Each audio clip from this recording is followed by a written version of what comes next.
नमस्ते बच्चों। वैदिक परंपरा या वैदिक काल 1500 ईसा पूर्व से 600 ईसा पूर्व तक का रहा है और यह काल प्राचीन भारतीय इतिहास के दृष्टिकोण से ही नहीं वरन वर्तमान के दृष्टिकोण से सनातन धर्म को मानने वालों के लिए बहुत महत्वपूर्ण काल रहा है। हमारे जितने भी धार्मिक, सामाजिक, अन्य जो नियम है वो इन्हीं वैदिक साहित्य से संचालित हैं। जैसा कि मैंने अपने पूर्व के व्याख्यान में बताया था कि आर्यों के मूल निवास स्थान को लेकर इतिहासकारों में बड़ी बहस रही है और कुछ लोगों ने आर्यों का मूल निवास स्थान मध्य एशिया भी बताया है। उन्होंने अपने अपनी बातों के पीछे तर्क जो दिए हैं उसको इतिहास में बड़े सम्मान से और बड़ा बहस के विषय के रूप में लिया जाता है।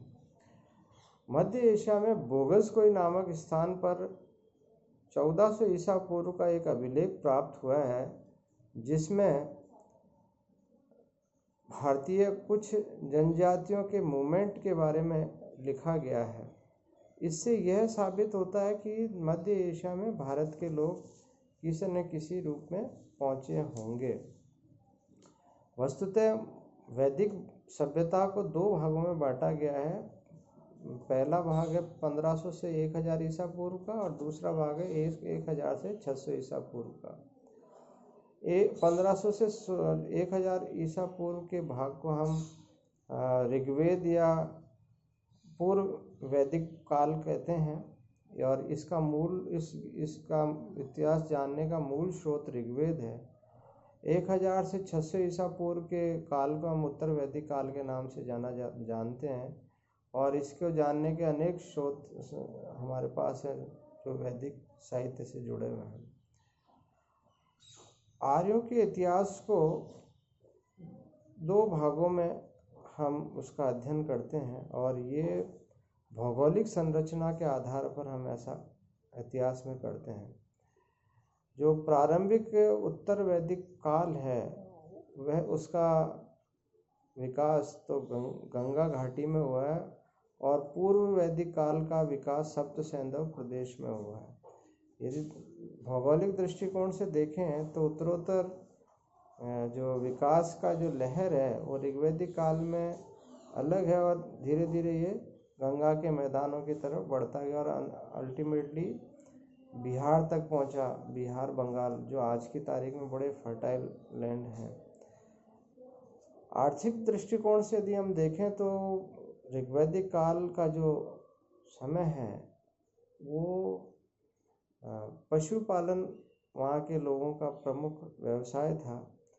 गायें और घोड़ों को पाला जाता था, इसके एविडेंसेस इतिहास में मिलते हैं। और जो खाद्य उत्पादन है वो बहुत ही लिमिटेड, बहुत ही सीमित क्षेत्र में वो करते थे।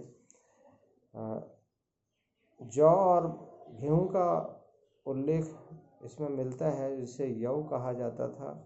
व्यापार कम होता था लेकिन व्यापारिक जो उद्योग, जो मूल जो उद्योग थे उसमें कपड़ा उद्योग, बर्तन उद्योग, खादी का कार्य, मेटल, कॉपर और तांबे जैसा व्यापार का उल्लेख मिलता है। वस्तुओं के दाम निश्चित थे और स्वर्ण को निष्क कहा जाता था। उत्तर वैदिक काल में हम देखते हैं कि जो पशुपालन से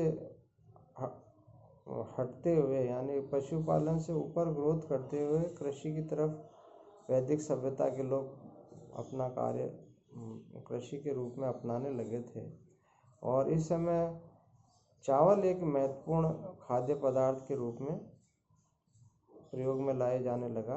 चावल को व्रीहि कहा जाता था और इसी काल में पहली बार लोहे की खोज उत्तर भारत में मिलती है लोहे की खोज जो उत्तर प्रदेश के अतिरंज खेड़ा नामक स्थान पर सर्वप्रथम मिली, इसे काला अयास के नाम से भी इतिहास में जाना जाता है।